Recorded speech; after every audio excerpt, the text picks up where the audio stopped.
Assalamualaikum warahmatullahi wabarakatuh. Apa kabar anak soleh-soleha? Hari ini kembali pembelajaran tematik dengan materi muatan PPKN Hak dan Kewajiban Terhadap Lingkungan pada buku tema 9, subtema 3, pembelajaran 2, halaman 160. Simak terus videonya sampai akhir. Salah satu sumber daya alam yang juga menjadi sumber energi yang banyak tersedia di sekitar kita adalah air. Air menjadi sumber daya alam yang memiliki banyak manfaat bagi kehidupan manusia.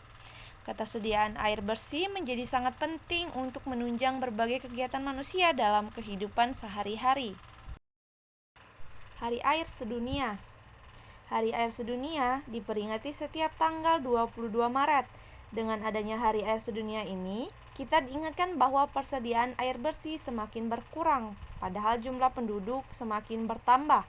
Kebutuhan air per hari per orang dapat digambarkan dalam piramida hierarki kebutuhan air berikut.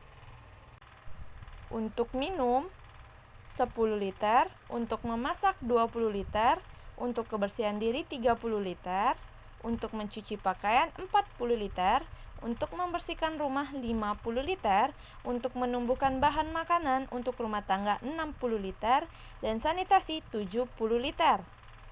Persediaan air bersih semakin berkurang karena cadangan air tanah berkurang. Cadangan air tanah berkurang karena air hujan tidak masuk ke dalam tanah.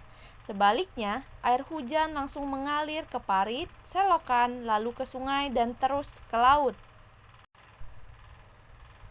Air hujan tidak dapat masuk ke dalam tanah karena tidak ada akar-akar pohon yang dapat menahan air di dalam tanah. Banyak pohon di hutan ditebangi.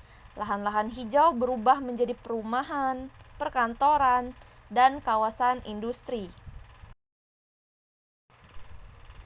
Berkurangnya cadangan air tanah mengakibatkan banyak mata air kering. Sumur-sumur gali pun cepat kering di musim kemarau. Akibatnya, penduduk di daerah perdesaan kesulitan mendapatkan air bersih untuk keperluan sehari-hari. Hasil panen pun jauh berkurang karena tanaman pangan kekeringan dan tidak bisa panen. Ada beberapa tindakan yang dapat kita lakukan untuk ikut membantu mengurangi krisis air bersih. Tindakan-tindakan yang dimaksud sebagai berikut. Yang pertama, menghemat penggunaan air.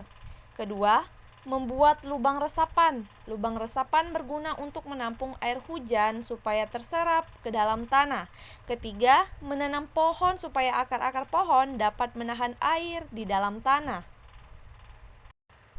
Memanfaatkan air merupakan hak setiap warga masyarakat. Namun melestarikan ketersediaan air bersih juga menjadi kewajiban setiap warga masyarakat.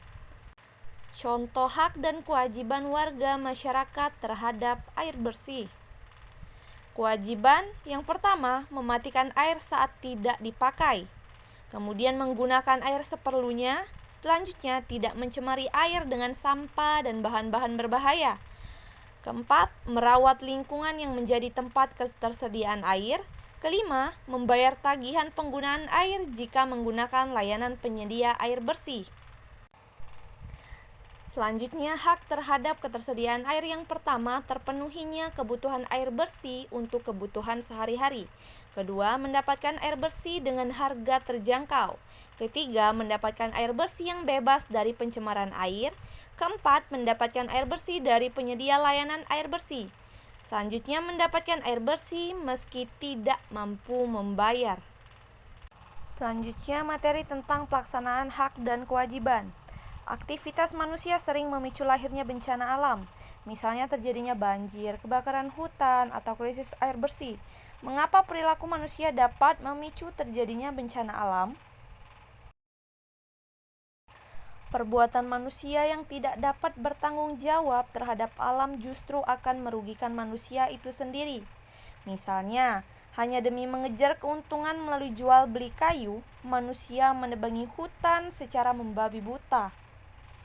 Hal tersebut akan memicu terjadinya tanah longsor, kekeringan, dan banjir.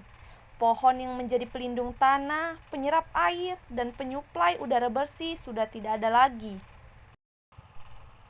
Perbuatan yang demikian merupakan perbuatan yang tidak mencerminkan pemenuhan kewajiban sebagai warga negara.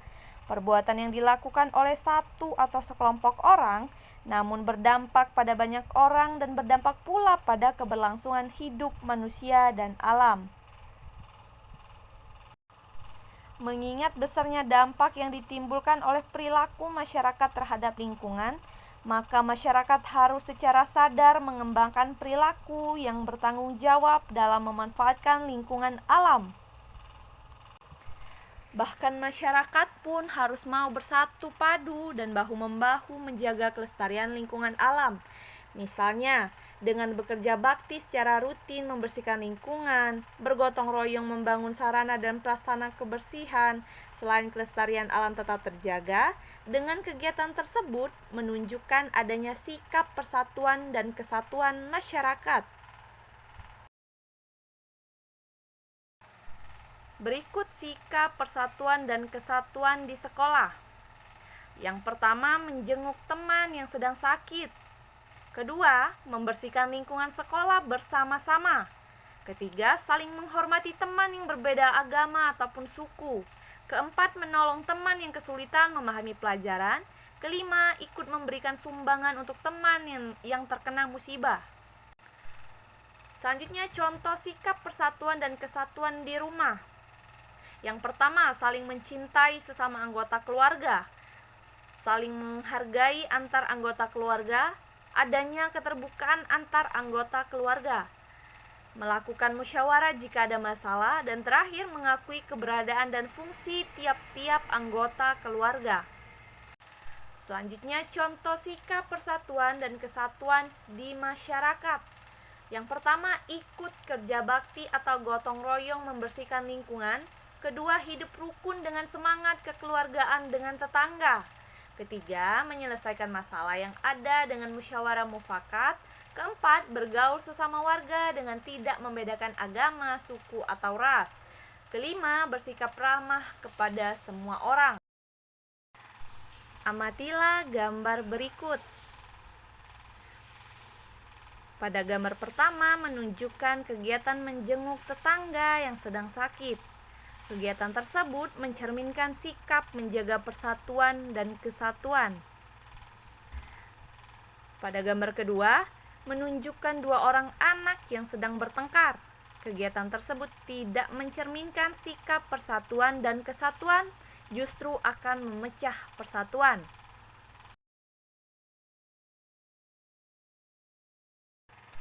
Selanjutnya, gambar ketiga menunjukkan siswa yang sedang bersama-sama membersihkan lingkungan sekolah, mencerminkan sikap menjaga persatuan dan kesatuan. Gambar keempat, warga yang sedang bekerja bakti membersihkan lingkungan.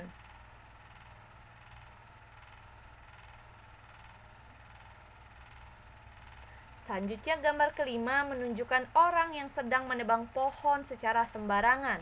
Kegiatan tersebut tidak mencerminkan sikap persatuan dan kesatuan karena merugikan lingkungan dan orang lain.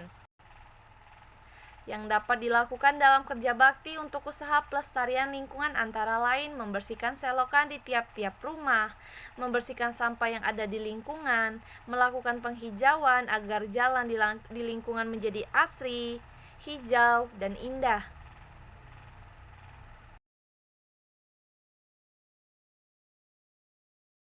Manfaat kerja bakti dalam menjaga sikap persatuan dan kesatuan warga adalah terjalinnya kerjasama dan kebersamaan di antara warga.